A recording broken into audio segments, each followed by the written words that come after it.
wanted to tell you, as I always tell you, that the talk is going to be recorded and it'll be available as a podcast and on YouTube. So please do silence your phones. And in the unlikely event of a fire, I need to once again tell you that we should assemble outside of the Sorsui Hock building and we'll guide you. Okay. So it's my great pleasure to welcome you all back to the Cutting Edge lecture series in the International Development Department of the LSE. In today's session, we're going to be talking about the historical and political roots of the crisis in the Sahel region, a region that spans across the width of North Africa from Senegal, Mauritania, Burkina Faso, Mali, Niger, Nigeria, Chad, and Sudan. But I think that Rahmane is going to be talking particularly about Burkina Faso, Mali, and Niger. Yeah. So this region has witnessed a very large amount of political instability and violence, including a wave of military coups, as well as some increasing terrorism over the past decade, which, coupled with the climate crisis, has really resulted in a very bad humanitarian situation, which is affecting millions of people. It's kind of unfathomable how bad the situation is.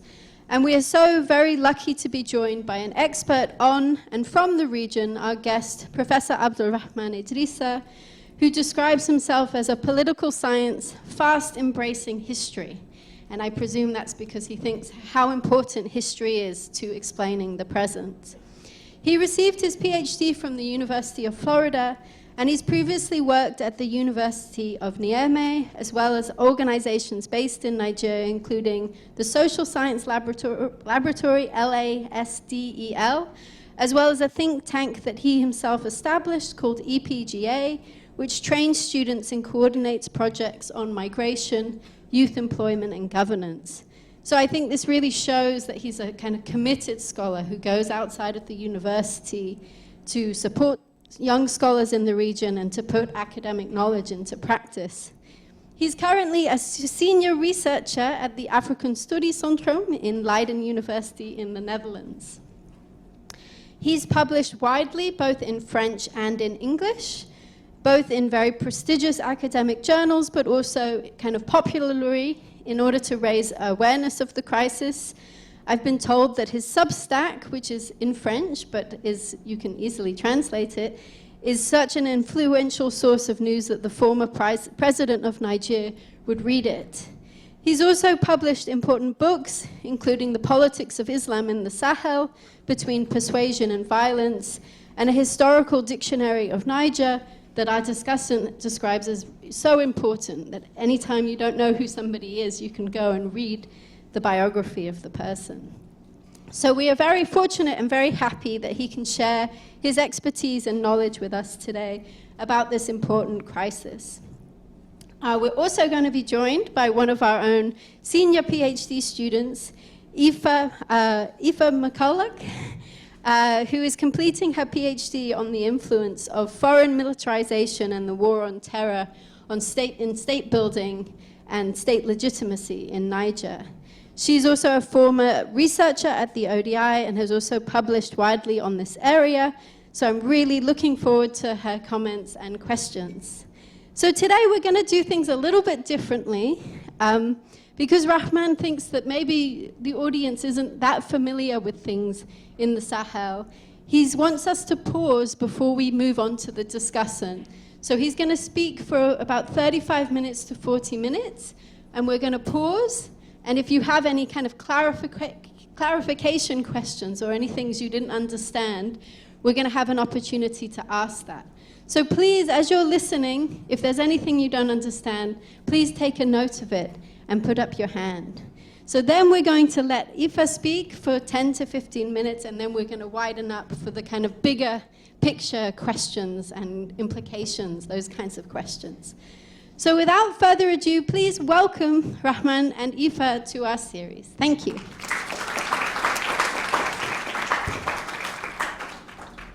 Yes, yeah, so thank you all for being here.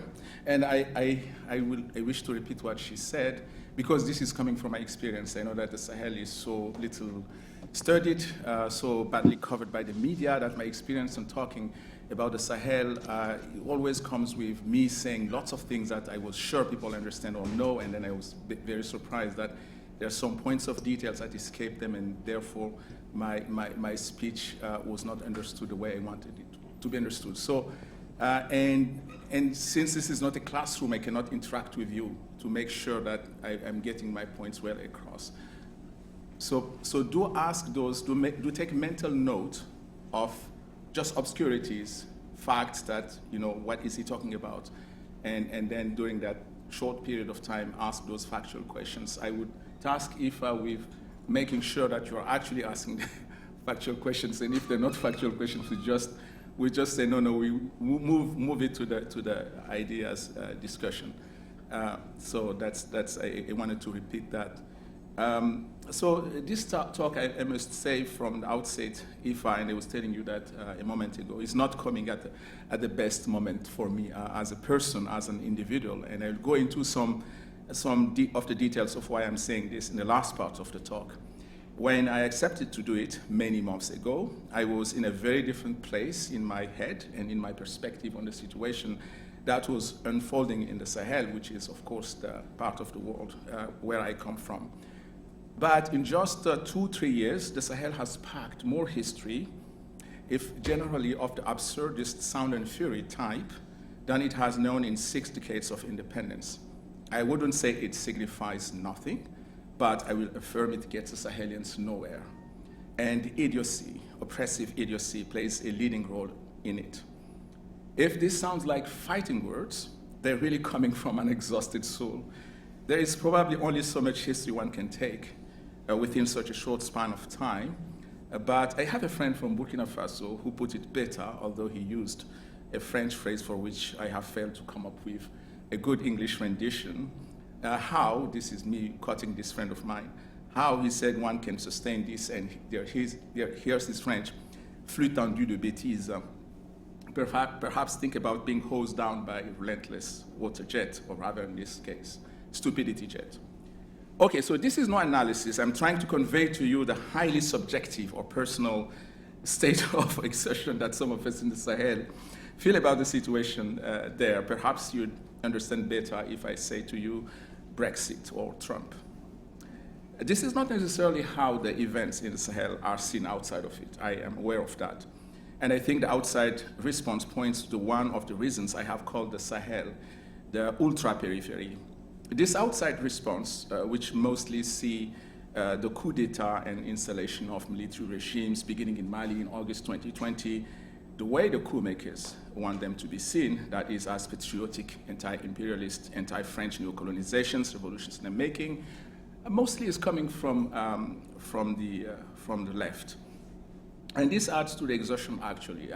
When I was flying here, I was I was checking my email one last time in the aircraft, and there was this newsletter of a Pan-African group. They sent me this message, basically comparing Niamey to Gaza. I said, wow.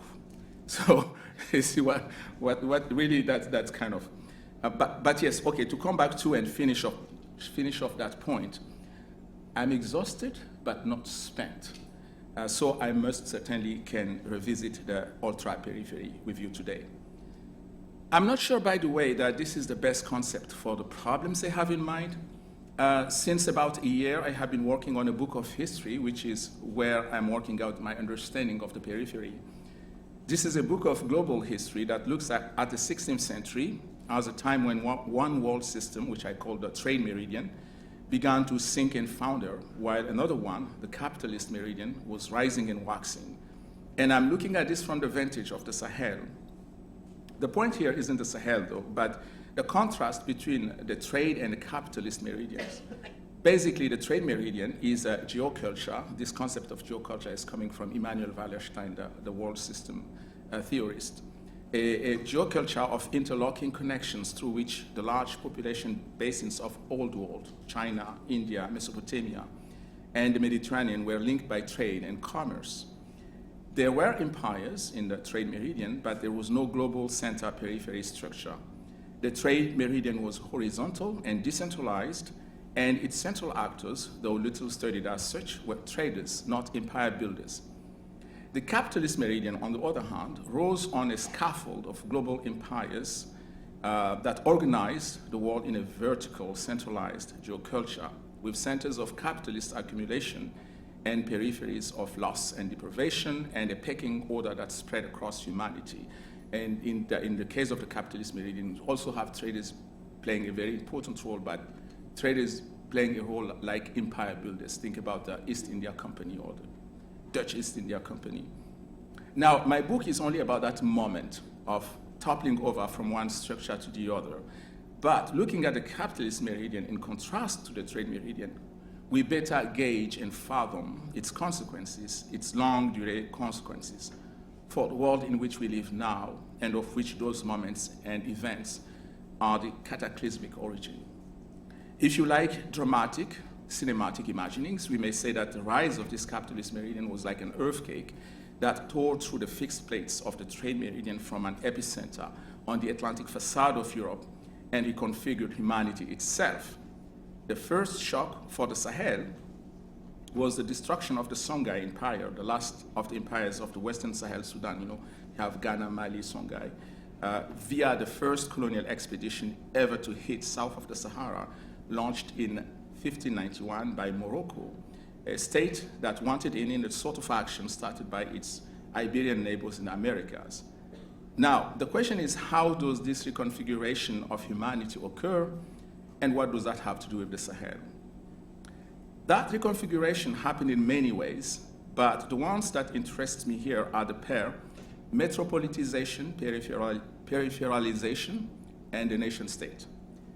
I think theorists of world systems, such as the before-mentioned Wallerstein, and I hope I'm not being unfair to them here, did not understand the reality of the trade meridian that is of a global system that is at the same time a system and a decentralized structure, because they did not assume that the geopolitical positions of center and periphery are outcomes of dynamic processes in which there's a lot of willpower of imposing roles, enforcing rules, that they aren't natural or blind acts. Somewhat like in society, we do not end up with a bourgeoisie and a working class by accident or in a fit of absent-mindedness. In these processes, Europe slowly but surely became the metropole, the center of accumulation and consumption, and other regions equally surely turned into peripheries, places of extraction and penury. But precisely because this is a dynamic historical process, there's no fate in it. Peripheralization is a variable, not a constant, and it may happen differently to different regions. Some regions may be less peripheralized, others more, and metropoles may not be metropoles forever. The only constant of sort is how capitalism reorders economic factors and manages to secure social and political regimes that sustain the process. But even that, in a sense, is a variable, in the sense that intervening factors will play either a constraining or a stimulating role, depending on the context. Think of ecology or population, huge intervening factors in the case of the Sahel. One last point. Once these processes of metropolitization, peripheralization have sort of encompassed the whole world, and we are talking here of around the beginning of the last century, I would say, everyone has a role in the system they have created, and integration in the system is necessary for progress, if only because the whole concept of progress, that is of becoming like the metropole, a place of accumulation and consumption, is built in the system. That is what I mean by reconfiguring humanity, or at least big chunks of it. The case of the nation state as a political reconfiguration of humanity is, I think, rather self-evident. Before the rise and spread of the capitalist meridian, there was in the world a dizzying array of political forms, from the rustic commune to the world empire, or rather empires that embraced the large population basins, like Rome in the Mediterranean or the Persian Empire in the Mesopotamia, through city-states, landed kingdoms, and desert confederations. Today, we all live in nation-states, a political form first experimented, you guessed it, on Europe's Atlantic facade, and we fight and die for it. The whole tragedy of Palestine and Israel really boils down to it, and the troubles in the Sahel started to a large extent because of it, since the Tuareg rebellion that set them off in northern Mali in 2012 was about founding a nation-state called Azawad. In fact, it's this element of the nation state that made me say that ultra-periphery may not be the best concept for analyzing the problematic of the Sahel, or at least it is not only concept. Another one might be inequality, but I will see if I will have the time to talk about that one. But in any case, to understand the peculiar situation of the Sahel, we cannot avoid a bit of history. For most of the world outside Europe, integration to the capitalist meridian was by way of colonial empires, and the Sahel was colonized by the French in the colonial century of 1860-1960, mostly in the late 1880s to the 1920s. It was a bit of a mistake. The French were lured by bodies of water, the Niger River, the Lake Chad, which they thought could be made into centers of production of a tropical product, produits tropicaux, and attract metropolitan investors. It didn't work out. They were defeated by the arid ecology, the very low population densities, the high costs of maintaining administration and security in an immense piece of real estate, especially because for a long time, they struggled to secure the monopoly of violence against, in particular, the Tuareg warrior classes. In the end, what they hoped to find in the Sahel, they actually found in the coastal colony of Ivory Coast, which became their prized West African possession, with a plantation economy that produced a range of tropical products, especially cocoa. Even today, Cote d'Ivoire is the world's leading producer of cocoa, and a magnet for investors attracted by cheap labor and high returns. And the Sahel became a labor reservoir for it. In other words, the Ivory Coast was turned into a periphery of France, and the Sahel into a periphery of the Ivory Coast. Indeed, speaking of willpower, this was pursued as a matter of policy, both by the French and with greater success, I must say, by the country's first independent ruler, Félix Houphouët-Boigny. Or again, the French failed to integrate the Sahel into the capitalist meridian as a viable periphery and did it through the Ivory Coast. Of course, this secondary peripheralization also happened more informally through similar linkages with the Gold Coast/Ghana, and especially for Nigeria. So you can see that I'm using the term ultra-periphery in a way that in two meanings. That is, in the sense of the extreme periphery, but also in the Latin meaning of beyond the periphery, because that's what ultra means in Latin. You have it in this French word outre-mer, beyond the seas. Even the ancient spelling of it was outre-mer. So the periphery that gets so extreme that it won't be beyond the system in the end. In that type of situation, you don't have any consistent accumulation happening.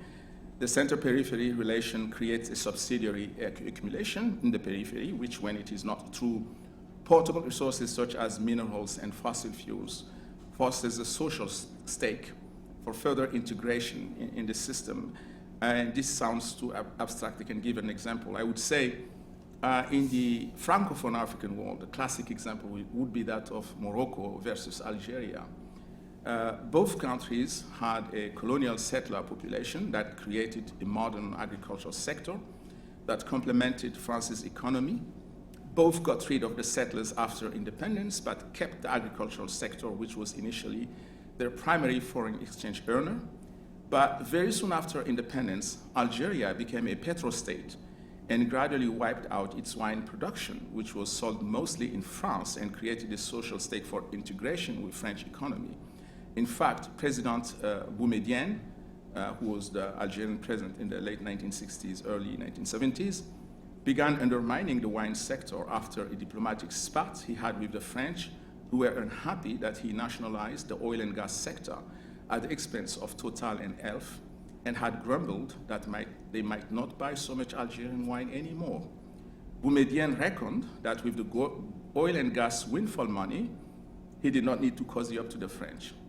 The growth of a Moroccan middle class became a matter of smart integration to the international economic system. That of an Algerian middle class got to do with the artificial economy created with petrodollars. In West Africa, Cote d'Ivoire and Senegal are closer to the Moroccan trajectory, the Sahel to the Algerian minus the petrodollars.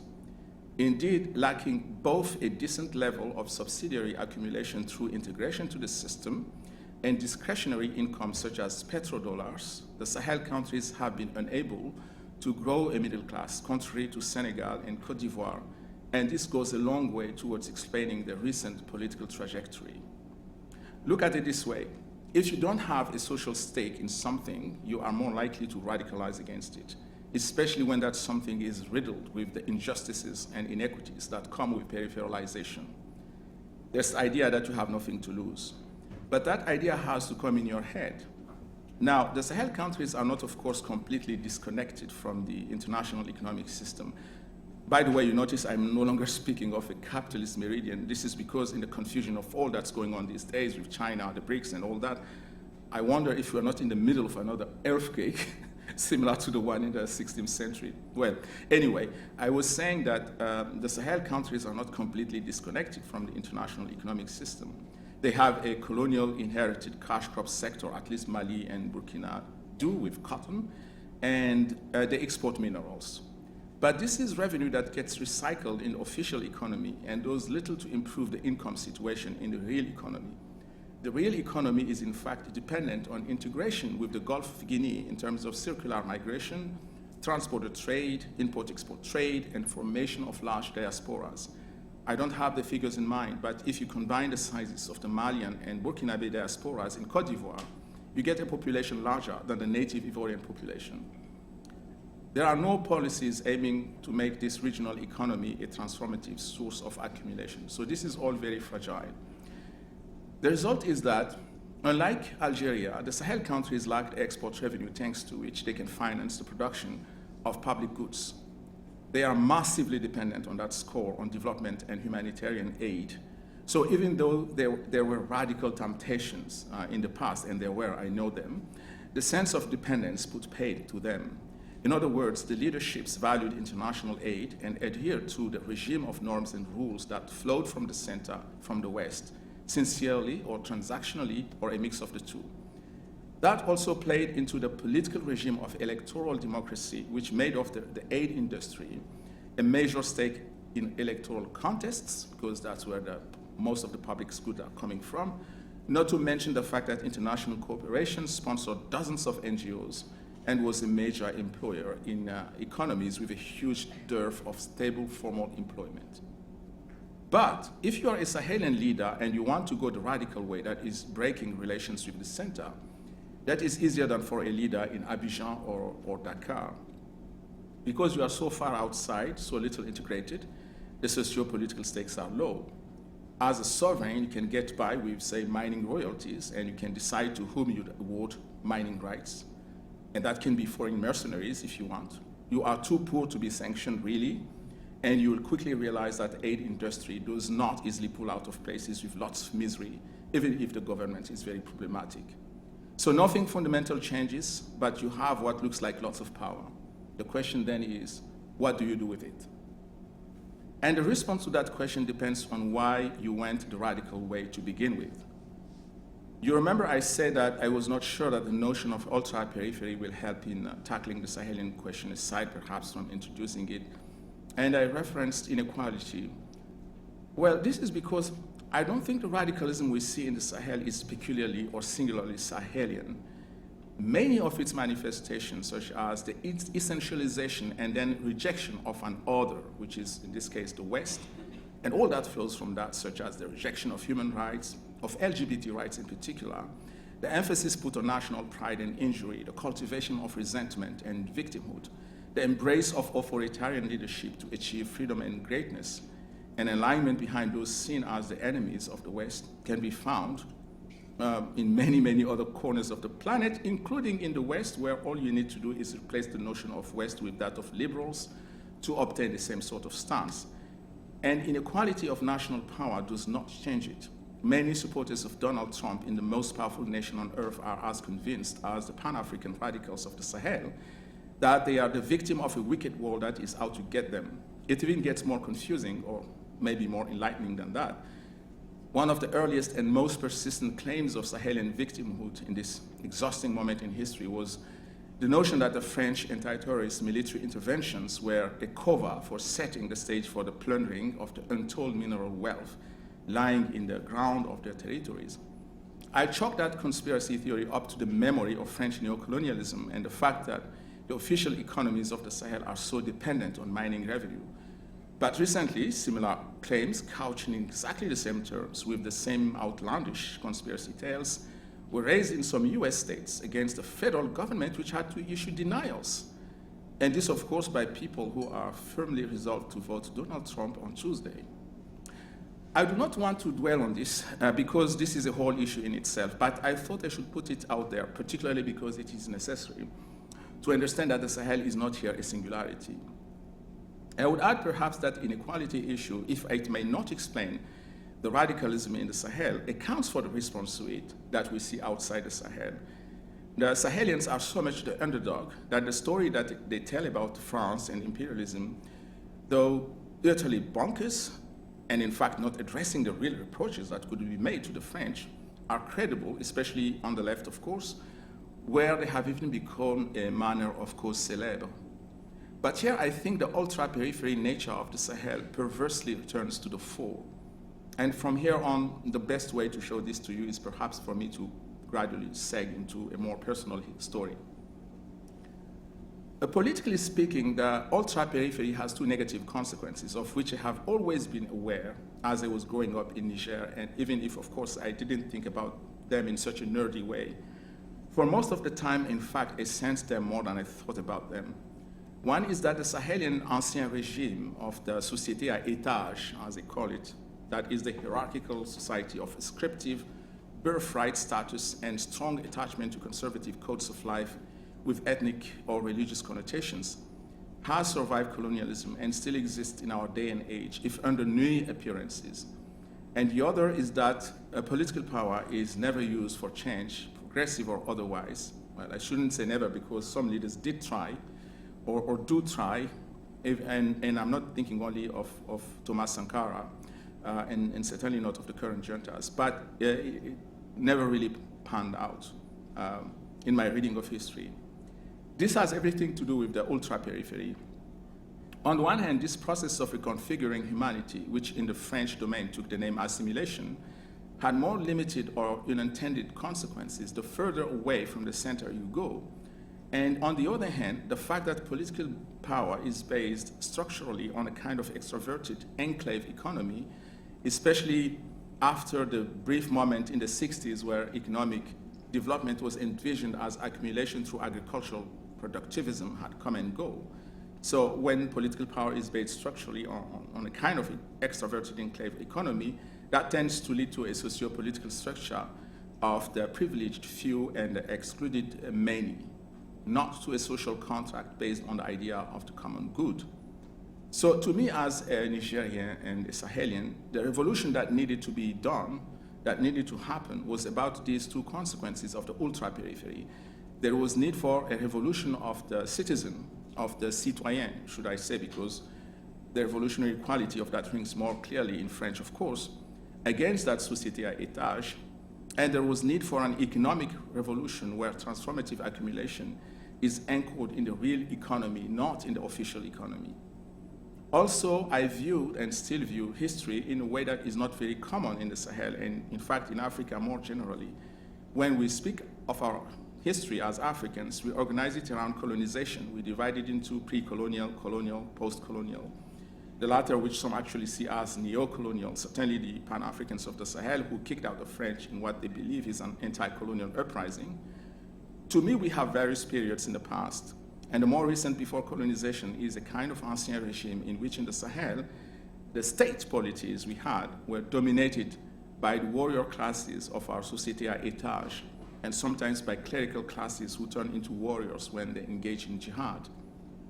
Colonization was a social revolution of sorts because it fostered the emergence of a class of society, the modern educated, sometimes they're called the Western educated, in Hausa they're called Yamboko, hence that phrase Boko Haram.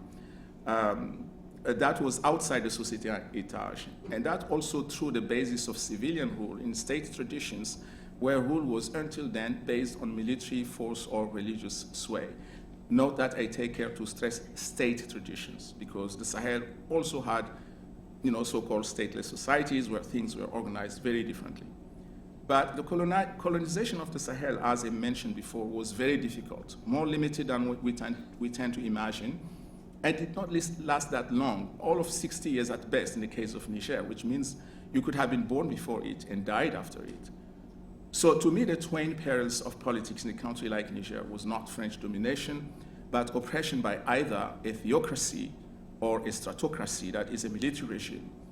I remember that in the 1990s, I was very interested and quite frankly frightened by development in Sudan, because there, the military and Muslim brothers had allied to create a theocratic stratocracy, or a stratocratic theocracy, the full-blown nightmare scenario. And Sudan really is an Eastern Sahel. And to me, the antidote was more struggles for the rights of the citizen. At the time, I was studying philosophy in Senegal and wrote my BA thesis on Rousseau and the philosopher of the citizen, before writing 2 years later a political science MA thesis on democratization in Niger. Well, you see that commitment even in my PhD thesis at the University of Florida, which basically asked the question, are we going to become the wards of a caliphate or the citizens of a republic? So what has played out in the Sahel seems to be on some level a scrambling of all that history. The stratocrats have rudely elbowed out the civilians, the colonial metropole, the republic, to fight against the theocrats, the jihadists. Small wonder that I felt exhausted that so much history was being packed in such a short amount of time. But of course, that's not all of it. Even that would be too simple. In fact, the Sudanese futurity I was dreading in the 90s has come to the Sahel. Only instead of theocrats, the military have allied themselves with Pan-African radicals who, given the autistic nature of much radical ideology, are really secular theocrats of a kind.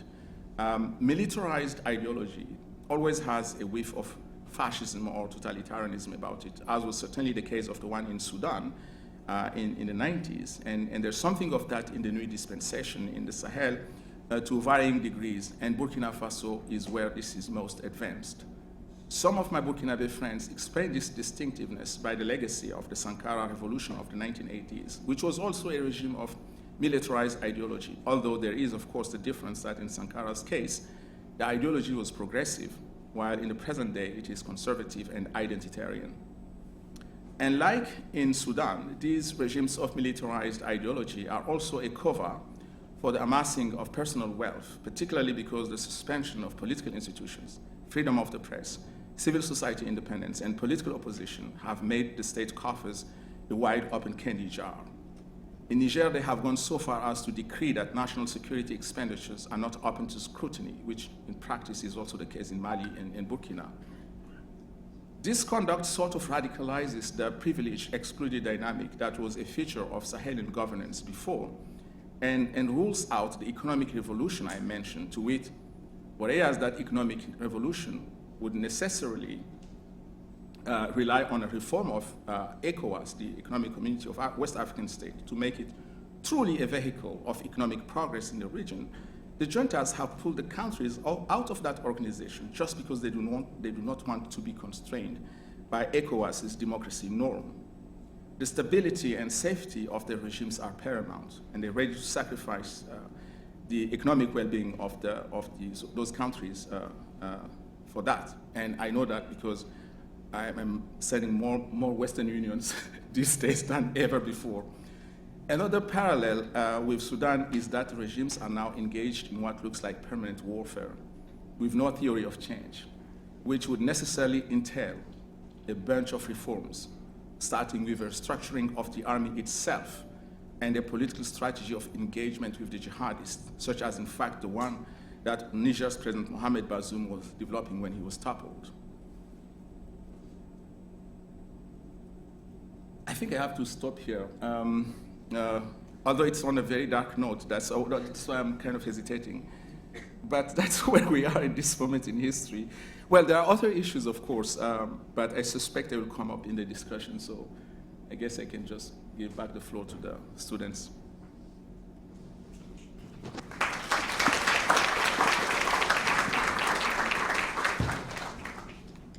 Thank you so much. That was just such a rich discussion, and I think one of the things that I want the students to take from it is this idea of putting a kind of national crisis or a regional crisis into a broader global system, I think so often when people are trying to explain a crisis, they just look within that system.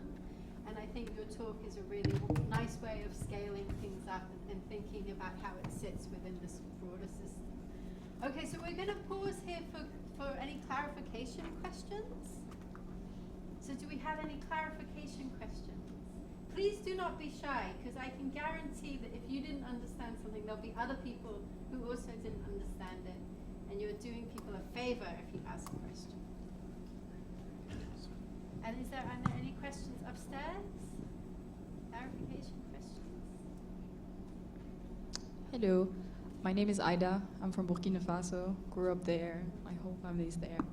I just want you to clarify, using the ultra-periphery because you said with the French colonization, with the Sahel, and also you mentioned les territoires d'outre-mer, so Guadeloupe, also that looking at history, it was kind of expected to see what is happening because you're further away or not. Like, I didn't really understand this, because then it makes me feel like then you always have this issue because you're far from... Yeah, so this is it's a discussion question, but it's a really good question.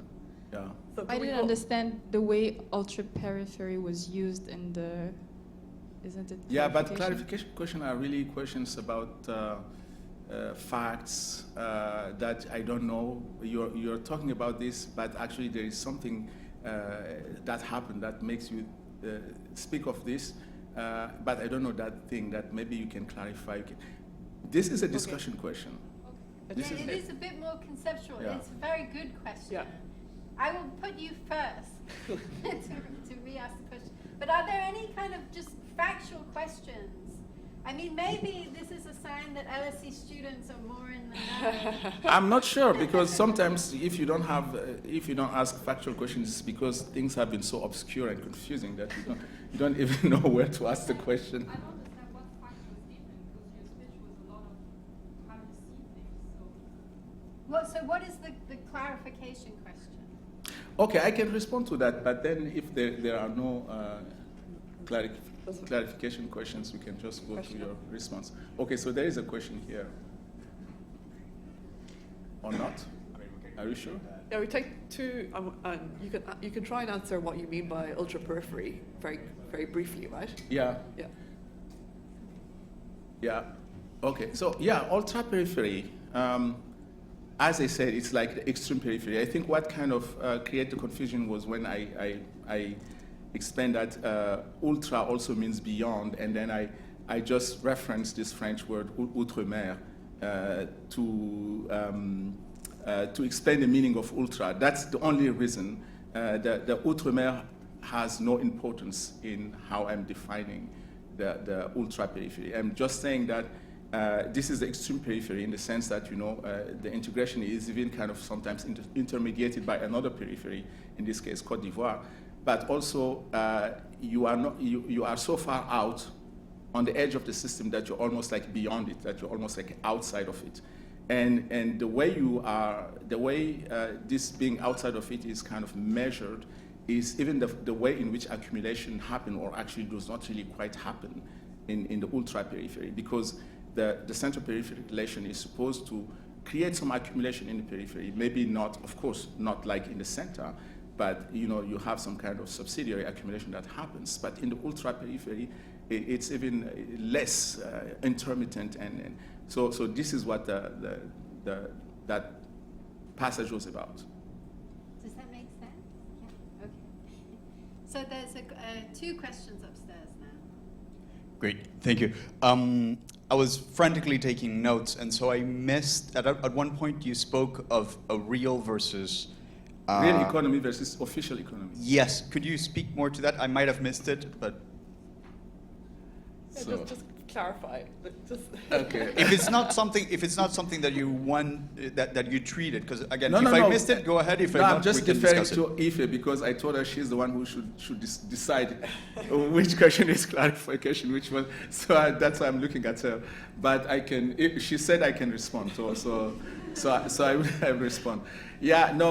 Okay. So the official economy is really the state economy, basically. In a more used language, people speak of formal and informal economy. But I never really understand quite, maybe Kate, you'll explain to me what informal economy is, but I never really understand what this distinction is about. But official economy and real economy makes much more sense to me because in the kind of official economy, you kind of see how this is all dominated by the state, which rely in animating this economy on the revenue streams that it controls. And in the case of the Sahel, a lot of this is coming from the mining sector. They also, of course, take some tax levies, tariffs, etc., etc. But most of the revenue is really coming from these primary material export, especially the mining. And the mining is important because if you look at what the Sahel states are doing these days with the juntas, they're fighting all over the place to control mines and minings, who should mine what, etc. They're revising the mining codes because that is kind of central to the official economy, but it's really the economy that is controlled by the state, whereas most people in the Sahel derive their income from that thing that they call real economy. That includes the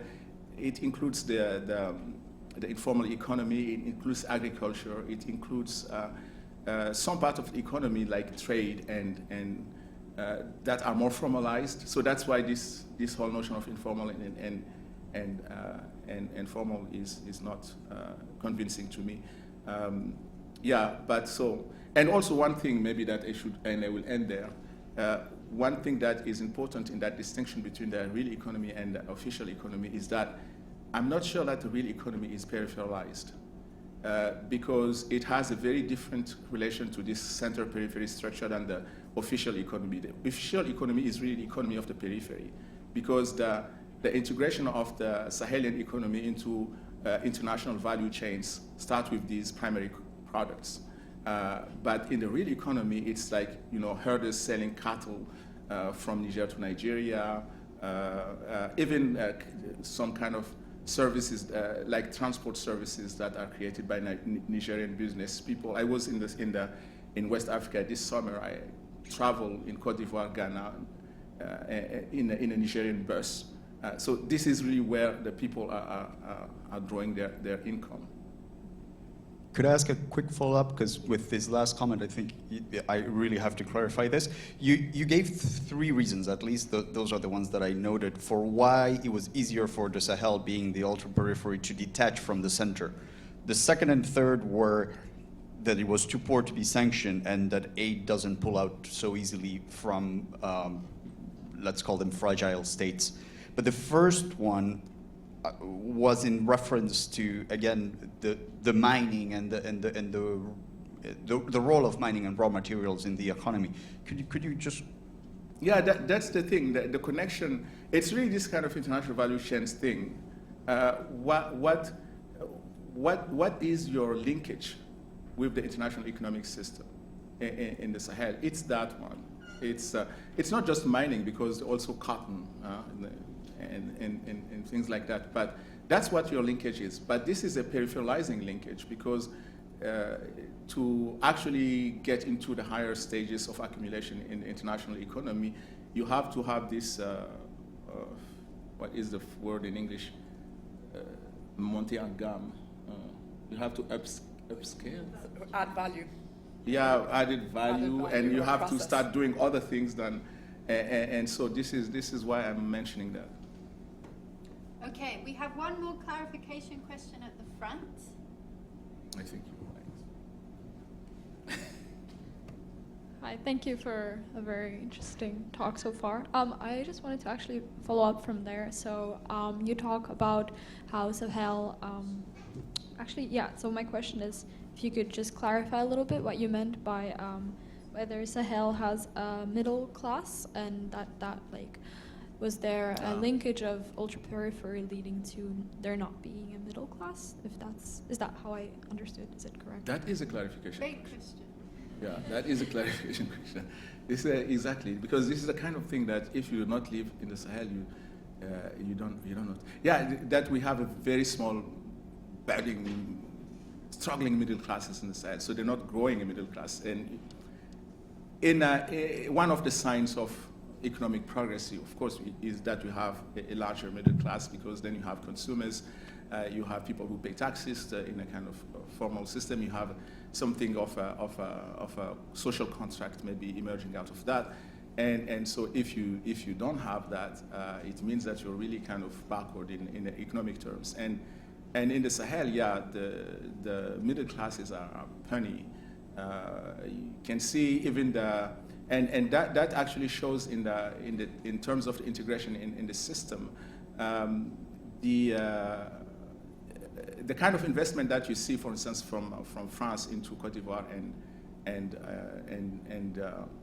and Senegal has a lot to do with the middle class. They have all those, for instance, these big shop chains, Super U, Carrefour, etc., that you see cropping up in Abidjan and Dakar, but because they have the kind of middle class that could actually patronize these commerce, you don't have that kind of stuff in Niger, so or in Mali or in Burkina. And in fact, one of the reasons why I think it was much easier for these countries to break the links with the French is that there's not that many investment that actually kind of matter for important constituencies in those countries. It would be much more difficult to do in Senegal, because if you try to just completely disconnect the French and the Senegalese economy, you have all these people who are becoming a middle class in Senegal who depend on that type of integration,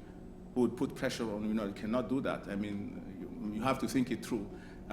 In Niger, Orange, which is the kind of French French Vodafone, yeah, it's the French equivalent of Vodafone, kind of dominates the markets in Francophone Africa, has actually kind of pulled out of Niger, because this is even before the coup, because this market is just not interesting enough. It doesn't have enough customers and stuff like that. Okay, are there any more clarification? Oh, we do have a couple. Are these definitely clarification questions? Yes. Now you have to decide, and then maybe move to the... Okay, so... Hi, thank you for the very interesting talk. Just so it is a clarification. It was supposed to be the Sahel, and then it was Côte d'Ivoire, because they didn't find the natural resources that they needed there. So is it just natural endowments, and that what makes it what it is today? Okay, we're going to collect them. Yeah. So,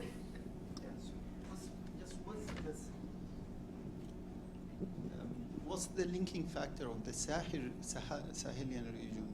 Is it the history of the French colonization, or exactly the geography? I'm not hearing well. The linking factor. can you speak with the microphone like Sorry. this? What's the linking factor between the Sahelian countries? Is it the French colonization or the geography? What's the linking factor between the different Sahelian countries? What makes them the Sahel? Ah, okay. Yeah. And then the final clarification question. Wow, at that's a the clarification back. question for sure. Hi, thank you. My question was about the concept of citizenship that you were bringing up, how that was going to bring forth a change through colonialism and the different classes in society, but at the end you referred how now we have to think about it, whether we're citizens of a nation state or citizens in the caliphate. Yep, that's a clarification question for sure. Okay. So there's this first question about Côte d'Ivoire. Why did I say that in the end what they were looking for in Côte d'Ivoire, in the Sahel, they found in Côte d'Ivoire? So is it? It's the resources that make it. Yeah. That decide whether it's within or the ultra-periphery. Yeah, of course, because the colonialism is economic enterprise. it's really kind of driven by capitalism. So you're not doing it to go and help, or it's this whole thing of exploitation. So there was really the idea was that they're going to find in that region the kind of tropic products that could sell on the world market, because basically the idea was that you create a productive system, you extract commodities that could sell in the world market, and that would give returns to metropolitan investors. It's kind of captive markets, and they thought that they would find that in the Sahel, because there was all this idea of the Niger River being this fertile area where you can actually grow all kind of stuff and develop a productive system that would be linked to this capitalist meridian. Same with the Lake Chad. So if you read the French early colonial literature, you kind of see all those dreams about that region, but it didn't pan out, as I explained in the talk, and they didn't have those ideas about Côte d'Ivoire, but in the end, that's where it happened. So that's what I was saying. In the end, it was in Côte d'Ivoire that it happened. And in fact, even in Côte d'Ivoire, it happened because also it created a kind of diversified, diverse, let's say, tropical economy. There were cocoa, coffee, and other palm oil and other stuff like that. So I don't know if that is what you're asking, but basically this is just, almost like a historical accident in a way. What is the Sahel? Basically, your question is, what is the Sahel, right? So, interesting question, but maybe I should explain even the word Sahel, what it means. It's Sahel, it's an Arabic word, so it means a coast or the edge. It's actually that word that you find also in the Swahili. The word Swahili is the same. So it's called Sahel because of course, the Swahili, you have the Indian Ocean. Here you have the Sahara Desert. So it's the coast of the Sahara Desert. And the Arabs call it because that's where they entered the sub-Saharan African world when they traded through the Sahara. So, okay, I arrive in this place, which is the Sahel of the Sudan, because the sub-Saharan Africa, they call it Bilad al-Sudan, the country of the blacks. And so this is the Sahel.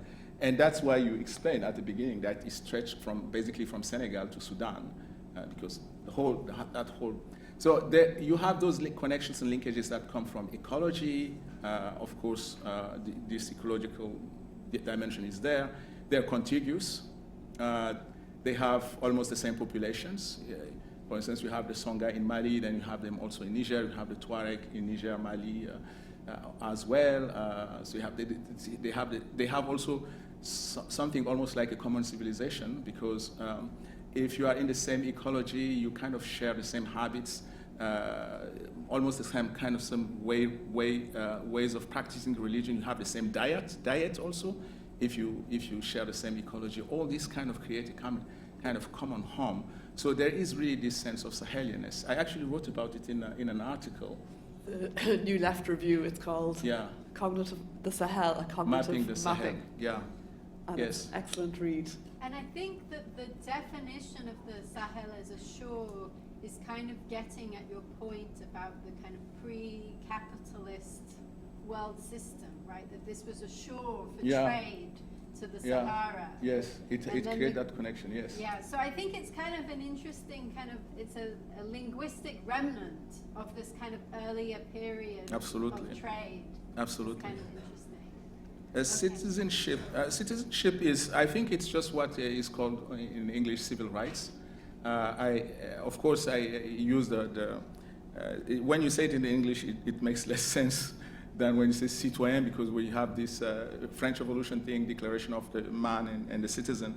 But it is about civil rights. And a lot of the anti-colonial struggle in the 1930s, 1940s, was less about independence and about civil rights, because civil rights then make you equal to the colonizer. So it's another form of emancipation. But of course, independence is always beyond that, in the horizon of that, because you want to be a citizen of your own country, where you have, especially since citizenship is also based on this idea of the common good, a social contract. You participate in the creation, in the understanding, in the meaning of the common good as a citizen. If you have the rights the political rights of a citizen, then you can actually contribute to what do we mean by the common good. Now, the quote that you that you mentioned is just a description of maybe a very too quick description of my PhD thesis, which is in part really in a PhD thesis I kind of studied Islamist Association and Human Rights Defense Association and compared their project for Niger. In the end, the Islamist Association wanted to make of Niger a kind of Islamic republic. So that's what I call the caliphate, whereas the human rights defense organizations wanted to make it kind of republic. And the question that I was asking in that dissertation is, how is this going about? Who is going to win? And actually, the response is that no one is going to win. So it's because of the structures of Nigerian society. But so that's what that was about. I think we can move to. Okay, so we're going to now move on to the discussion. So Aoife, can you share your thoughts and questions? My reflections. So I just want to start off by saying that I'm delighted that we managed to get Rahmane Idrissa over here to do the Cutting Edge series. I did my master's at the LSE back in 2008, and although we had an entire program about Africa, we had no Africans doing any of the Cutting Edge lectures. So I really value Rahmane's perspective. Really, he always challenges assumptions that I have, and then once I think I've got what he's saying, he then further challenges another assumption that I've realised I've made. Back when I started my PhD, in the first week, Elliot Green gave me a book by Rahmane. It was the Historical Dictionary of Niger. And I'd already read Rahmane's work, and I had another book by him. And I was like, why did he write a dictionary? Nobody really uses dictionaries anymore. So I said, thank you very much, Elliot. And I brought it home and I put it on my shelf, and I didn't really use it. I didn't really look at it for about a year. And then one day I was confused about something in Niger, and I took it down, and I realized that in every entry, it's basically a little mini history of that word and how it's used in Niger. And I think it's part of Rahmane's attempt to challenge what is often a very ahistorical and non-contextual reading of the Sahel and of Niger. And then his other articles, I really encourage you to read them if you're feeling a little bit tired of some of the articles that are recommended on LSE reading lists, which tend to talk about the patrimonial state and corruption in Africa. Rahmane's articles are really good alternative reading of the state and what states in the Sahel, and particularly the Nigerian state, were trying to do. So, onto my discussions. I've got two points of discussion before I open it out to the more general questions on debates. So my first one is, I know that you're very critical of Pan-Africanism, and you compared it to Trumpism and support for Trump. And I wonder whether you see any role for that discourse, even though a lot of the discourse is based on a historical and reading of the Sahel, but whether you see any role for that discourse and its criticism of the status quo and Western hegemony in the Sahel. That's my first question. And my second question is to challenge you a little bit on your use of the term ultra-periphery to describe the Sahel. So I absolutely agree with you that the economies in the Sahel have not been integrated into the global system, so they do operate as a periphery, and that's been the case So the French did try to, start these plantations in Mali around the Niger Band and in Niger, but they didn't really take off. And so they kind of failed in trying to integrate the Sahel into the global economy. But at the point of independence, it seemed like France actually wasn't quite ready to let go of the Sahel. And they even had this grand plan called the OCRS, where they were thinking of designing an economic area in the center of the Sahel that would be producing minerals like gold. There was also the question of uranium, oil. So it seemed like they didn't necessarily see it as a periphery. They thought, like in the future, that maybe it would be, that there was a possibility for integrating it into the global economy, probably in a subsistence way. But actually by 2024, well, let's go to 2023, so before the coup, Niger was providing France with a third of its uranium. It had the second biggest drone base in Africa. It was a critical partner to the West in its security, in its mission to securitize West Africa.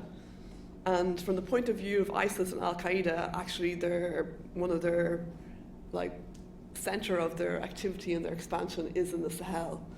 So I'm wondering, is this ultra-periphery, it's a term, it's a convenient term that suits our interpretation of the Sahel and partly explains why the lack of development, but there's also big contradictions within that term. Okay, should I respond? Or? Yes. Yeah, okay. So Pan-Africanism, in fact, my problem with Pan-Africanism is that it has ossified. It was a very exciting, rich, diverse set of philosophies, ideas, a matrix of ideas, of projects, of agendas in the 1960s, in the 1950s, in the 1960s. That's where you have all those greats of Pan-Africanism, the Frantz Fanon, and even to just stress the diversity of it. So someone like Léopold Sédar Senghor was also a Pan-African in his own way. So it was really kind of, you have all those journals, books being written, all the classics have been written in that period. But now it has just become this sterile, resentment-focused, almost dogmatic way of thinking. There is no, for instance, there is no critical reading of the founders of Pan-Africanism. Someone like Frantz Fanon is deified. He's become like just a prophet. Mm-hmm. I'm not sure he would have liked that, because if he were alive, his thought would have evolved. Because reality is changing, we are also seeing new facets of reality that we were not seeing, maybe that were already there in the 1960s, but we're not seeing them. And just the world also is changing. So in that sense, we should continue thinking about how the world is going. But from what I'm seeing, and also the kind of people who are at the forefront of the radical Pan-Africanism in places like Niger, Kémy Séba, it's people like that. So compare with Frantz Fanon, I mean, the guy has no substance, no. In France, it's a culture, in a way. It's not an intellectual debate, but I wonder whether that is a space that needs to be reclaimed. Yeah, okay. But my other beef with it is that it is too kind of it relies too much on this idea that the thing that we have to fight is the West. Mm. This is not what I think. To me, what we have to fight is the inequality of the international system. And of course, the West is a big part of it, because the West is a founding member of this system. That's why I speak about the capitalist meridian that was kind of founded by the West. But it's not the West that is the problem, it's the inequality that has been created. And if you focus too much on the West, you then forget that, well, you are not equal to Russia, you're not equal to China, all those other big states that have policies of empire, because you have states that have no policy of empire. I mean, I know that Turkey is very active in Africa, and that Erdogan is a fan of the Ottoman Empire. So maybe there is some kind of imperialist design behind what he is doing, but the inequality between Niger and Turkey is lesser than the one between Niger and Russia or China. So we have to look at the world in a very kind of realistic way, and not in this normative way where we distribute the roles at first. We say, okay, only the West can be imperialist. No, China can be imperialist, Russia can be, the West is imperialist, yeah. But we have to look at the whole, and the doctrines of Pan-Africanism have been built on antagonism with the West, which I understand because it goes back to the origin. Sartre, who is one of the cheerleaders of Pan-Africanism at its beginning, did say, oh gosh, this is in French, on se pose en s'opposant. You stand up by standing against. Okay. Let's say you can say that way in English, and this is how he justified the stance of the anti-Western stance of the Pan-Africans. But the world is much more complex than that. So that's my beef with it. And the ultra-periphery is really about structure. So what you're talking about is geopolitics, geostrategy. And in geopolitics and geostrategy, of course, a place like Niger can become important for the interests of various powers. But what does that change for the Nigerians? Because the ultra-periphery thing is really about the people. Right. It's about the people of Niger. They're not gaining anything from all of that. And the OCRS example that you gave, yeah, it's about the Sahara, actually. It's not really about the Sahel. So it's also about the southern Algeria. And indeed, it's because at that point, the French realized that the Sahara is pregnant with mineral riches, many of them in Algeria, actually. But you have also uranium in Niger, as we said. So they were trying to find a way to actually stay present, but it didn't really last. I mean, by 1962, they really have, that's the end of the war of Algeria. In Algeria, they had to pull out. Then they had this agreement with Algeria about the oil and gas sector, which Algeria managed to end and survive, unlike Iran with Mossadegh. So Mossadegh actually paid for it. Boumediene did not. So this is something that he pulled off. But I think it's just geopolitics. And in terms of geopolitics, Niger has always been very important for the French. You know that book on Sawaba that I translated? Klaas van Raven books on Sawaba movement in Niger. It's a kind of radical independence movement in Niger. France basically tried to keep control on Niger in the late 1950s. And the reason for that is because Niger is north of Nigeria and south of Algeria. So it has this very interesting strategic position at that time. And today it has this one. But you see, in between, because this thing comes and goes, you become important because of events that happen, and then when the events stop to happen, you go back into your corner, and it will happen to the Sahel. They're very important now because at some point the Europeans were so afraid that it is going to be captured by jihadists, and then you have all those attacks happening in Europe. In France, you have the Bataclan situation and all that. So they're really frightened, and Sahel became very, very important. But how long would that last? I'm not sure. Yeah, I mean, so your ultra-periphery idea is much more about the economic structure. The economic structure. This is contingent. Okay. Okay, so now we're going to open up for more general questions, kind of more conceptual. So I can see we have 2 questions down here, 3 questions down here, and we also have some people from last time as well. So we're going to start with the 2 people who are asking a new question, and then we'll go to the old timers. Hello, you're gonna excuse me, but I'm gonna do a long factual thing because facts are very important, right?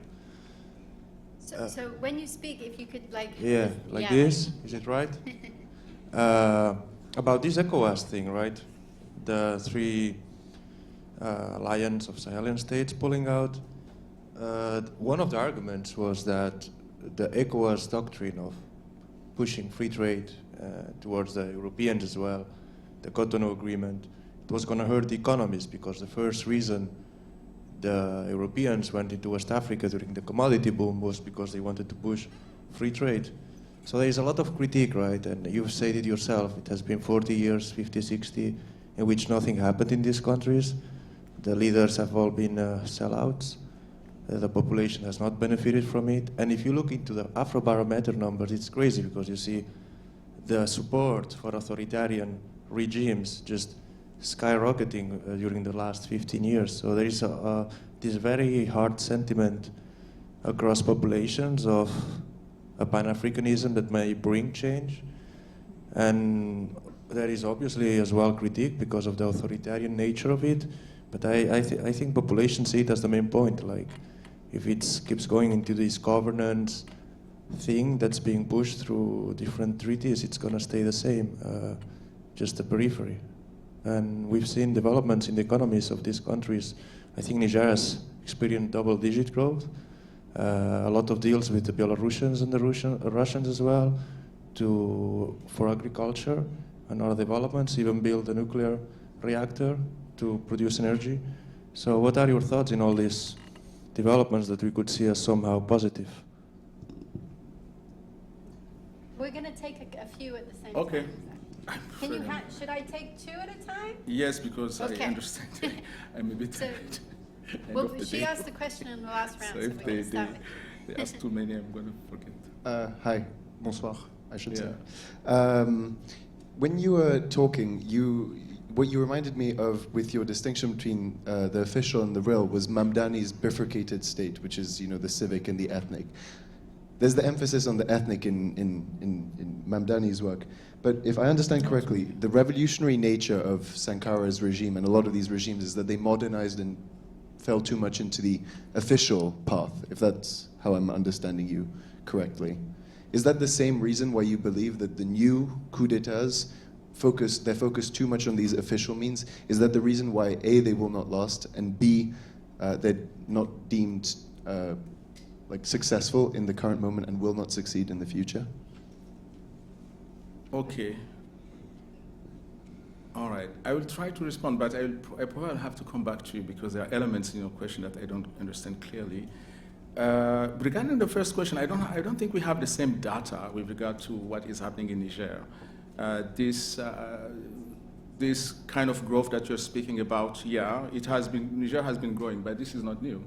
This was the case under Issoufou, under Bazoum, and it's really kind of pulled by oil, which is exploited by the Chinese. And the oil pipeline has just opened this year, so that's... Yeah, exactly. And this is kind of jobless growth because of that problem of the official economy. If we come to what you're saying, the problem of the official economy, especially when it is kind of dependent on these portable resources, is that the government is saying that, okay, I'm not getting the money from the population. It's not through a kind of fiscal regime. Therefore, I can do what I want with the revenue that I'm getting. You have no incentive to actually cater to the demands of the population. You don't even have an incentive to consult them when you're doing stuff. So that's why these regimes in the Sahel, they're actually, they have totally, they are creating total darkness about the use of public resources, public funds. There is no oversight. And because this is like the state property in the end. You mentioned the fact that maybe I might be refreshing because I don't dwell too much on neo-patrimonialism and stuff like that. But here it's really patrimonialism because this idea, and patrimonialism is an obstacle to the formation of a social contract, because you don't have that type of connection with the population. And this is not something that the juntas have brought. This has been there before, but they have sort of radicalized it. That's what I'm saying. I don't think Russia is really a very important economic actor in the Sahel. China is. Russia is very busy in Ukraine. It's not this big capitalist powerhouse. They also have to. They're so obsessed with how to contravene the sanctions imposed by the West. So that kind of role they don't play it in the Sahel. Actually, I think they are more like extracting resources from the Sahel than giving something to the Sahel. Russia is, in that case, in that sense, doing imperialist work in the Sahel.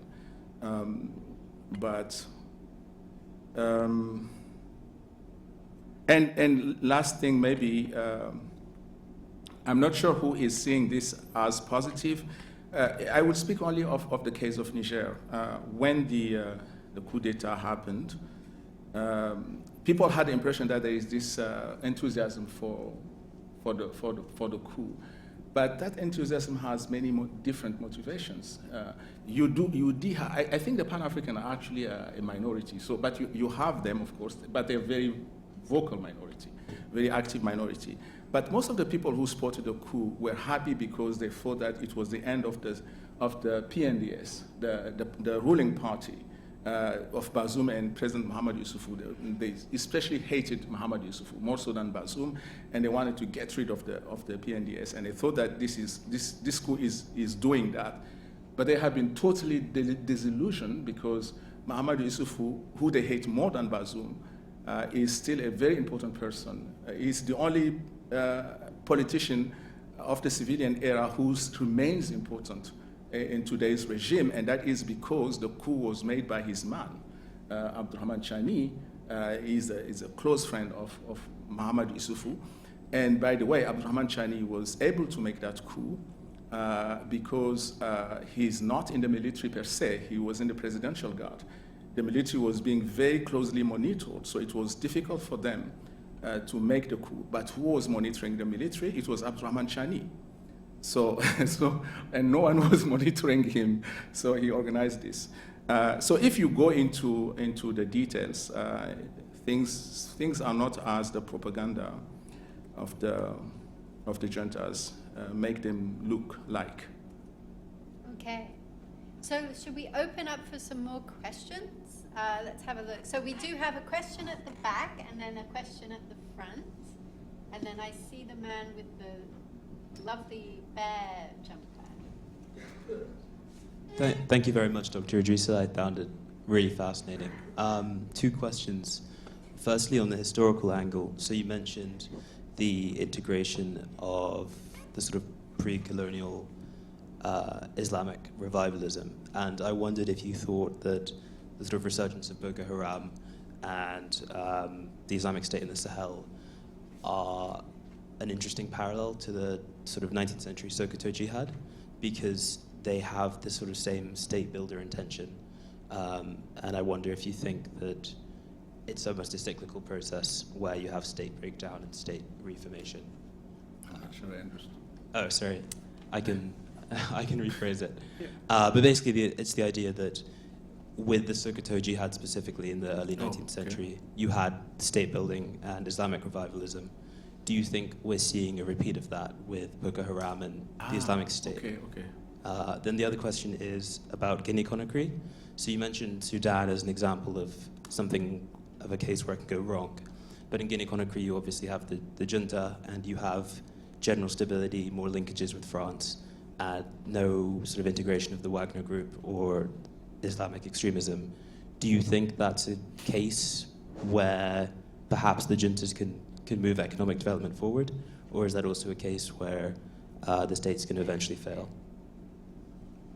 Okay, we're going to go upstairs, and then while the gentleman upstairs is speaking, right in the front, the red jumper. Okay. Thank you. You spoke briefly of the conclusion of your PhD dissertation, which didn't seem too optimistic. but I might be mistaken, correct me if I'm wrong, but would you speak of this moment, this very moment in the Sahel or in Niger as a critical junction? Is there something sort of do we see a potential positive turnout of things, and if so, what would be the best course of action for people like you, people like me? And specifically regarding the fight for inequality, just so that, and I make that clarification for my question not to be taken provocatively, might have it been better for Niger to remain in France's closest sphere of influence? Okay, we're going to take one more question. I kind of forgot about the two questions, and I don't want to disappoint the lady. And we also didn't answer the question about the bifurcation of the state. Oh, yes. Should we pause here and then... Yeah? Yeah. Thank you, Aoife, for the reminder. Yeah, should I address that? Because I don't think I'm really talking about it in that sense, in terms of ethnic. There's nothing ethnic about what that's saying. But if Aoife also, you could also answer if you feel that you have something. So is your question that, like, how does Mamdani's theory, like, how do we see that playing out in Niger in terms of, like, the types of state power that emerged post-independence? It was more, by focusing on the nation state and official needs, is that the reason why the persistence of these regimes is so short? Why are they unsuccessful? And which regimes? In general, we're talking about the ones from the 60s to the 80s, Sankara, but also is that the same reason why they won't function today? This bifurcation might be the reason why they're not successful. Because that's what, when you were talking about the Yeah. official and the real, that's what Yeah. I was reminded. Yeah. Oh, I see now the question, yes. Yeah, because I would say that might be the case, because especially in the 1960s, the idea of development was couched in terms of modernization theory. And modernization theory was basically in the notion that we start by modernizing the kind of economy that the state controls, which is almost always a legacy of colonial rule, because it has to do with exploitation and selling of cash crops. And then we can draw capital from that and use the capital to expand this modernization over other sectors of the economy, so that is what development was about. It's basically expanding this formal sector over the entire economy. And this has never really happened, as we see now. So it's almost like the reverse of what you're saying. It's not that it is an obstacle, but they kind of have failed to achieve it. Sankara did try. The whole point of Sankara revolution was to accelerate that process. That it was too slow. People are getting dispirited, so we have to accelerate it. And if we all kind of mobilize, we all kind of concentrate the forces of the people, we can actually do it faster. But there were many risks tied to that. So I think that's what it is about.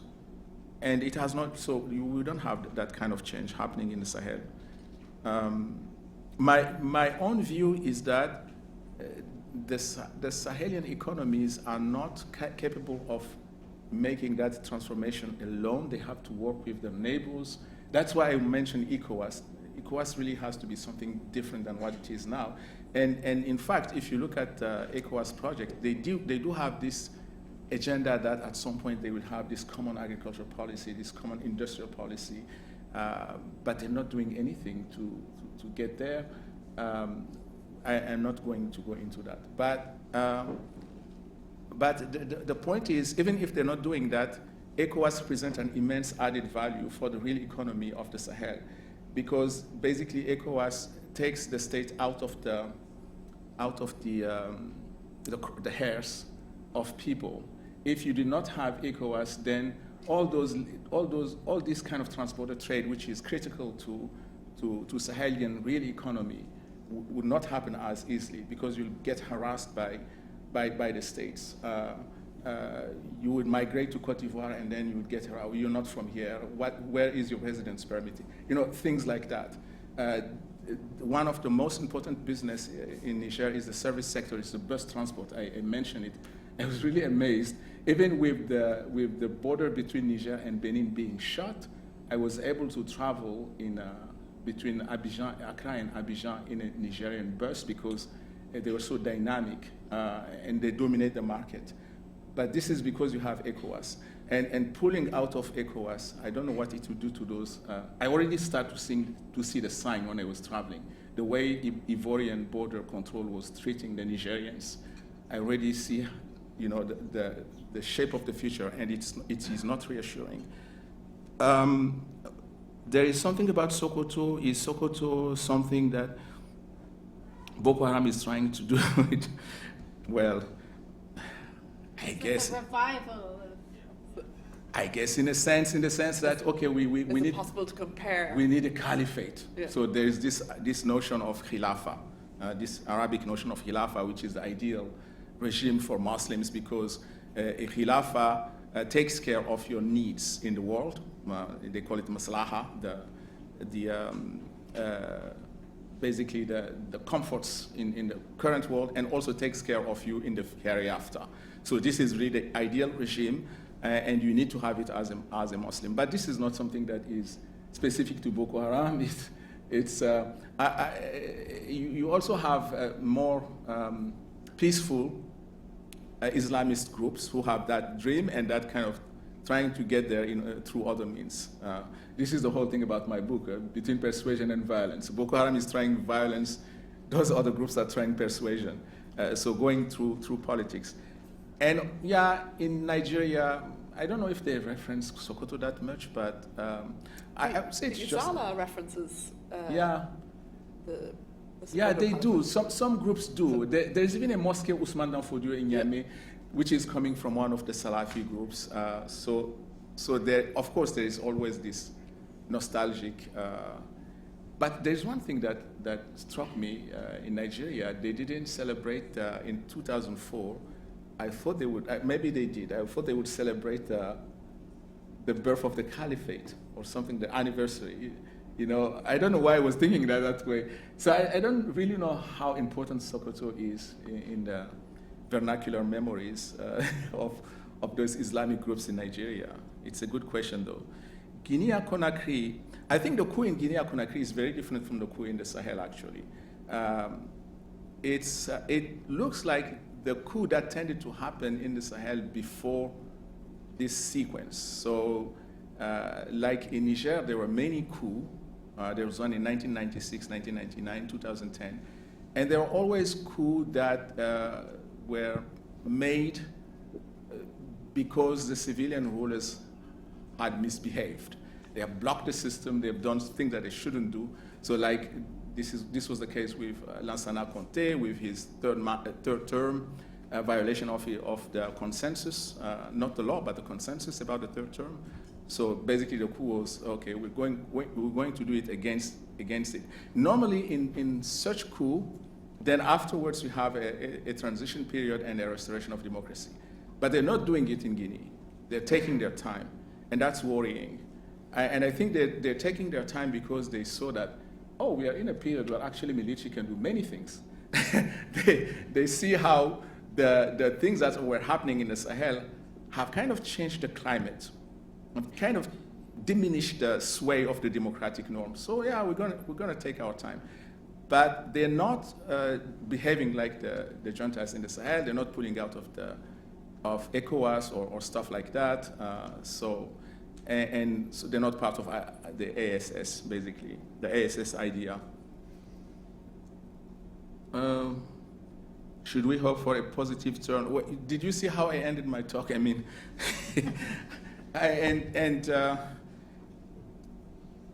the problem is the people who are doing this. I know them. I know the people who are doing this, and I know what they want. That's why I compare them to the Trumpists. They're very conservative. they're pushing all those ideas that will just hurt people.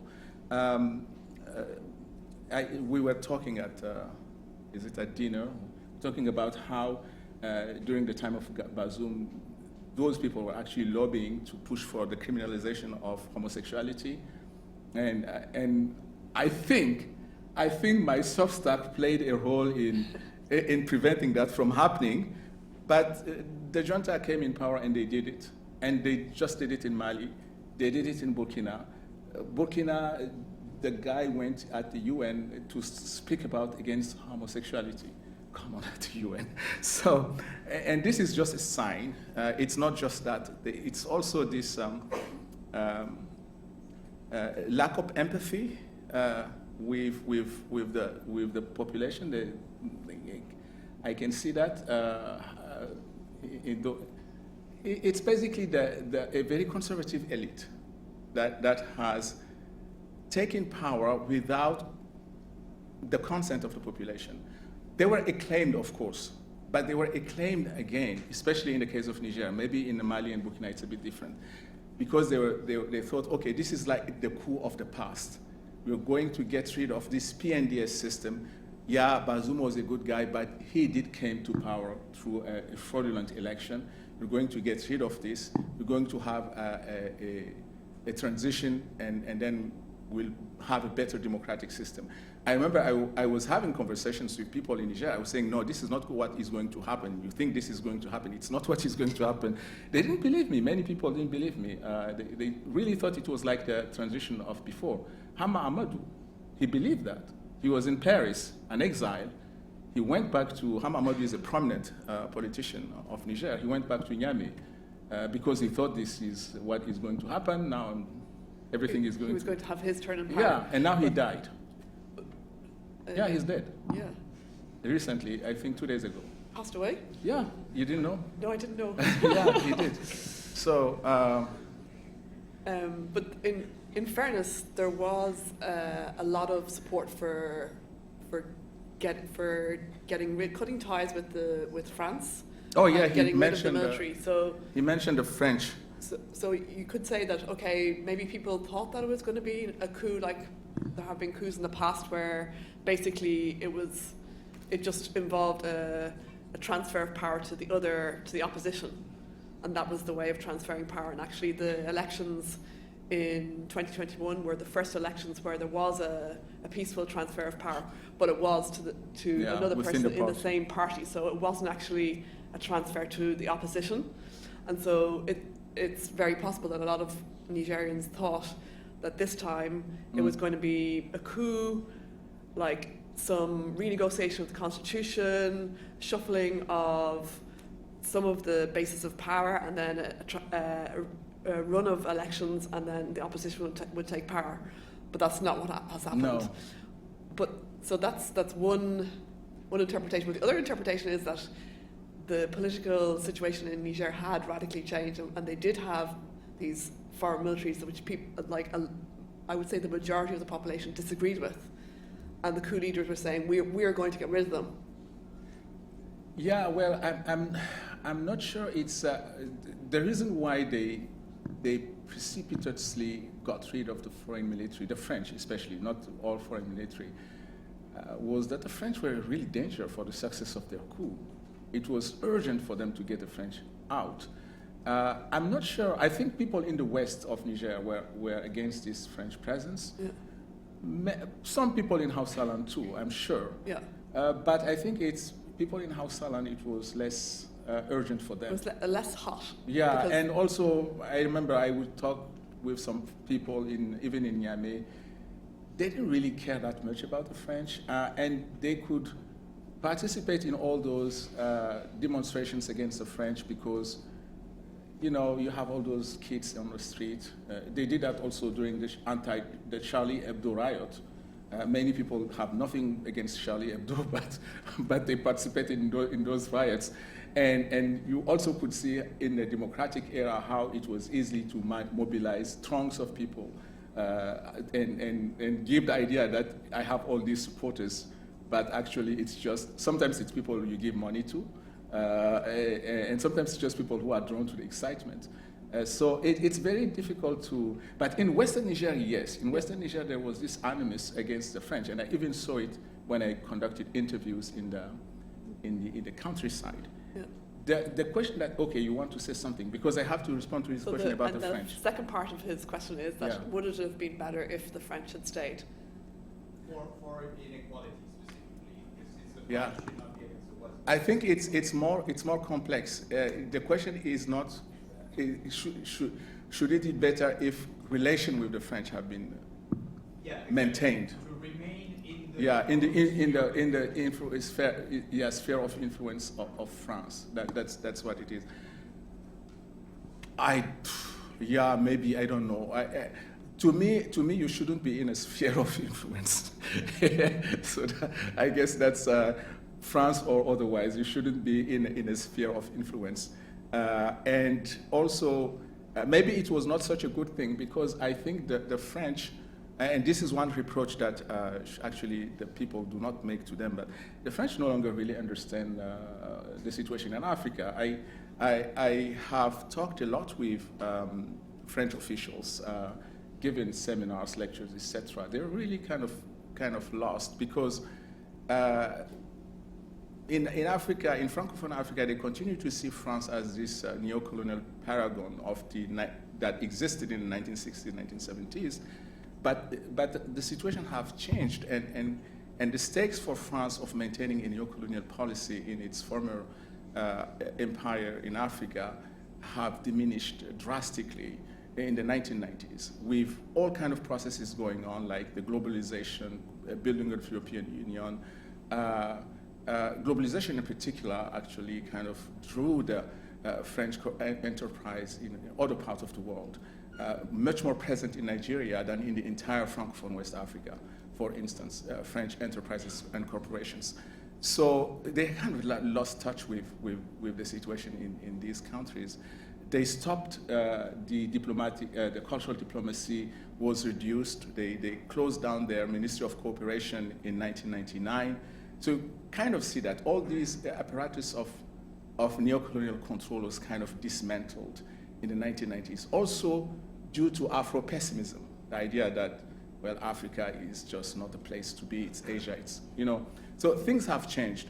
And to me, it means that we in Africa should have also just, okay, they don't want to be with us anymore, let's do it with other people. We should have cultivated multiple partnerships all over the place.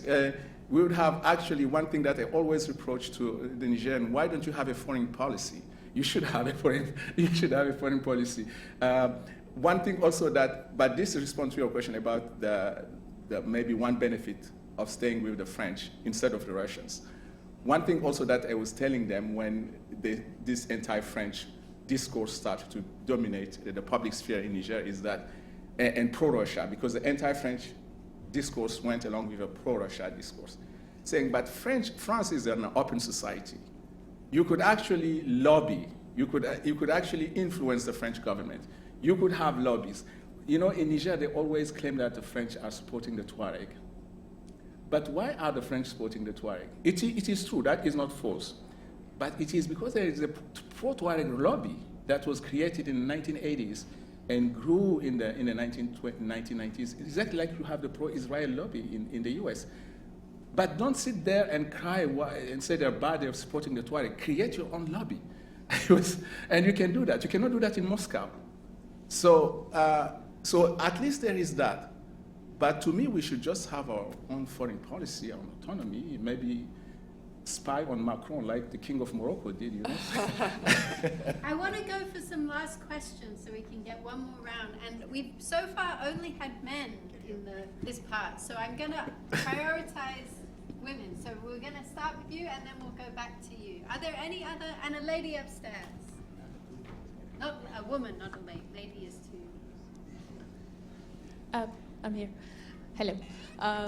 I know that in the beginning you were critical of the global capitalist system, but I think as the talk went on, it felt like it was getting a bit more lenient with it, and this idea of ultra-periphery makes it seem like the issue is the malintegration into the system rather than the system itself. And the other countries that were better integrated are very lucky because now they have a middle class, but they're still at a disadvantage in general.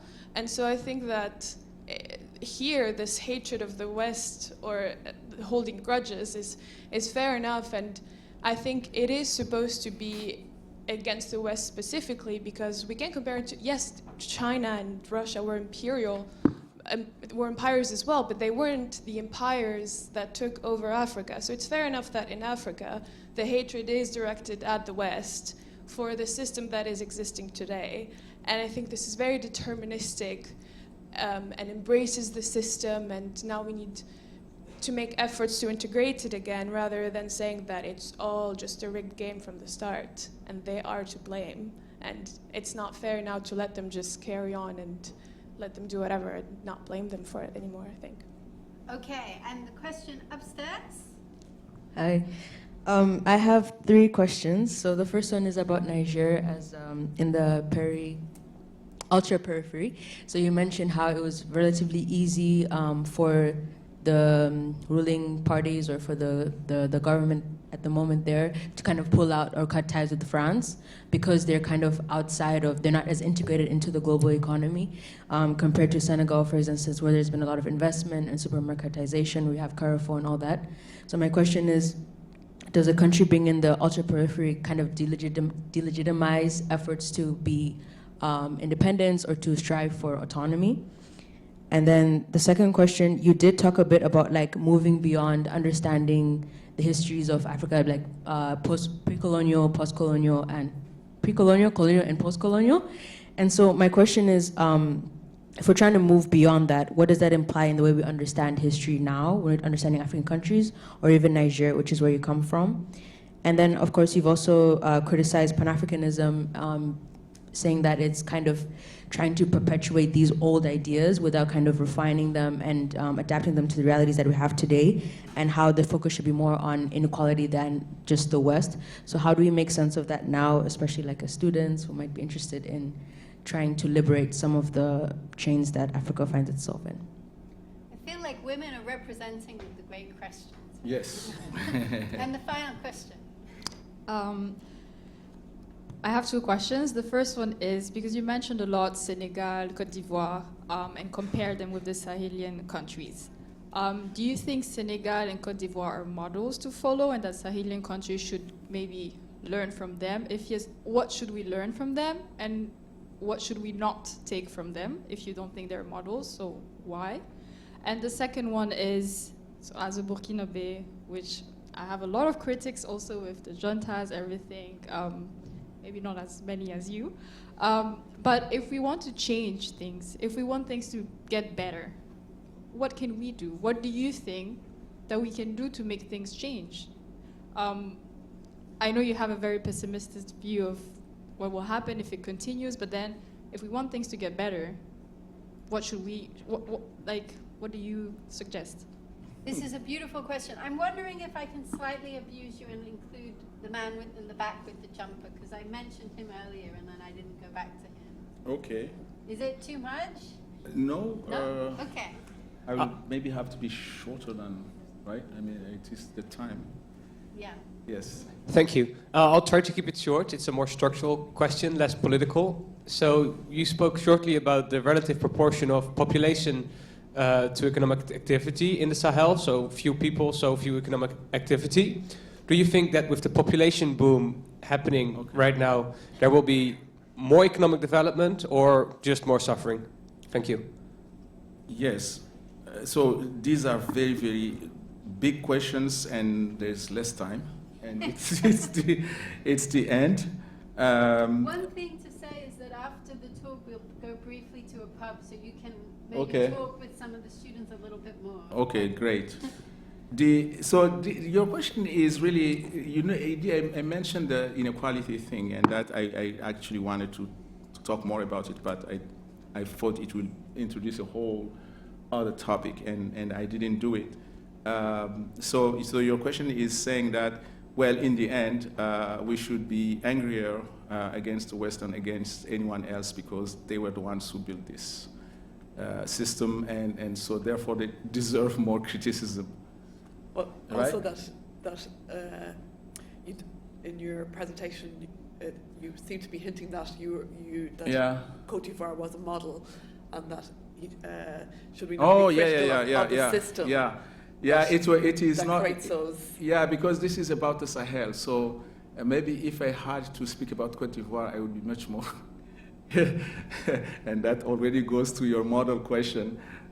Maybe I will be much more critical of the situation in Côte d'Ivoire than I am now. But I think this is a good question because it's where I'm very tentative. Because this is a reflection I'm engaged in.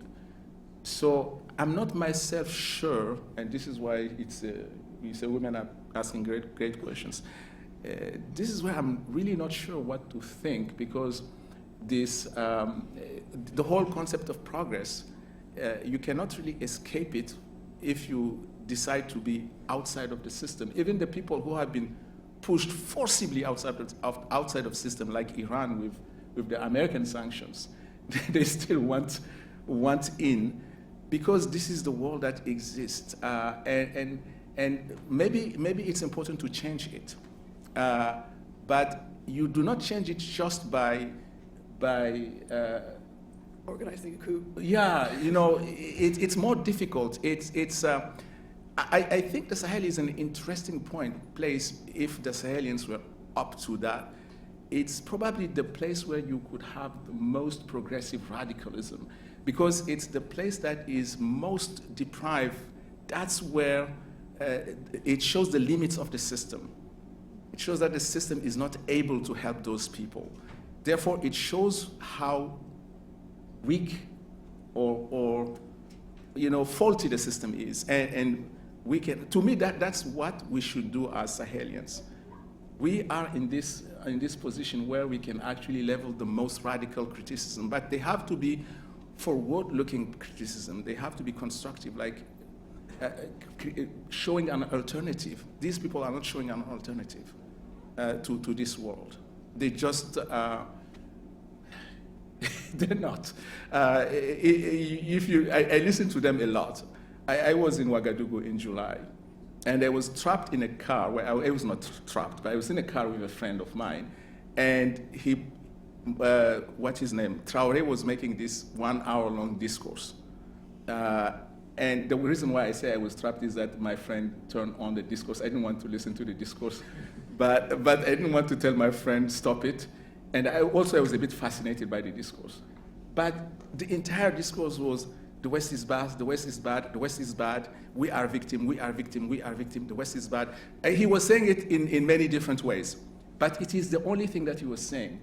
But what you have to tell the people, exactly the question that you're asking, what should we do? What's the vision? Yeah, what's the vision? So that is a problem with it.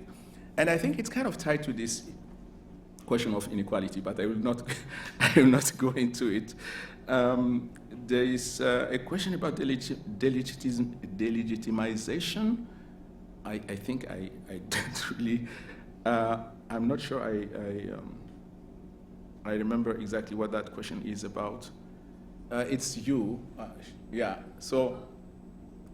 Yeah, so the question was, considering that if you're looking at the cost and what it took for Niger to recognize in France, relatively speaking, for example, they didn't have as much diverse investment as Senegal, for instance. So does their current willingness to cut ties with France delegitimize the fact that it wasn't as much, it didn't cost them as much? Okay. Okay, oh, I see. Yeah, well, it's me who is seeing it that way anyway. They don't see it that way themselves. I don't think people in Niger who are supporters of the junta see it that way. They say, oh, this is an excellent thing. Down with France, and actually this is kind of increasing their legitimacy. But from an analytical point of view, yeah, maybe. I'm not really sure if delegitimization is the right concept from an analytical point of view. I'm sorry, but I just scribbled and I cannot read my notes. Another part of the She question has was two about Pan-Africanism and what can students do, like what's a position that they could take? As regard to what? As regards, so Pan-Africanism, there's like certain messages that speak to like the decolonization agenda, but what you're saying is, well, most of the Pan-Africanism that is actually being discussed in the Sahel is ideological idiocy. Yeah, it is. But you can change Pan-Africanism. I think this is what should be done. Actually, it's what is the new Pan-Africanism? We really need that. It is lacking. It is because of the lacking of this reformed, revised, updated, I don't know how you call it, but a new Pan-Africanism. I do think that in Africa we do need something like that. In Africa we do need to be a bloc, basically, in the sense that you have the Eastern Bloc, but without the Kremlin invading with tanks. But you need to have a bloc, and Pan-Africanism is the way to do it. But I think it's the fault of Africans. We are not doing our job, intellectuals. I have tried. But yeah, we need just a new Pan-Africanism. And I think there's a third question. What is it? Do you have? So the no, from her. So you mentioned something about moving, like understanding of history, moving beyond looking at like pre-colonial. Yes. So what do we need in terms of in replacement with that? Yeah, good question. I would refer you to, sorry to be self-referential, but I try to do that in a book actually. Although it's a kind of general audience book, and it's in French also. That's a problem. It's L'Afrique pour les nuls. So it's basically Africa for Dummies. It's that collection actually, Africa for Dummies, and I wrote it in French, but I promised to. I remember when I launched it in Paris, there was the ambassador of Ghana who was there, and I promised her that I will translate it into English. That has not happened. But in that book, I did propose a new way to think about African historical periodization. I will not go into the details. And I kept sending it to historians to see if it will catch on. Let's speak of African history in this different way. But that is much more focused on Africa's internal development instead of just the relation with the West. So these are your questions, and then maybe the last questions, I think. Right? Oh, there are two last questions. The easier one, I will do the easier one first. The population growth. Yes, the situation has completely changed now. We have what I call a kind of demographic revolution in the Sahel. It's a revolution in the sense it changes all the parameters of how we should think about Sahelian economies. But the problem is most of the people who are looking at this are seeing it as a problem and not as what do we do with this population that is surging. Yeah, you do have people who are speaking of the demographic dividend. Yeah, right? it's often called a demographic bomb. So it's kind yes. of like something that's going to explode it's spread to Europe. It's so unhelpful. So and one who was speaking about decolonization.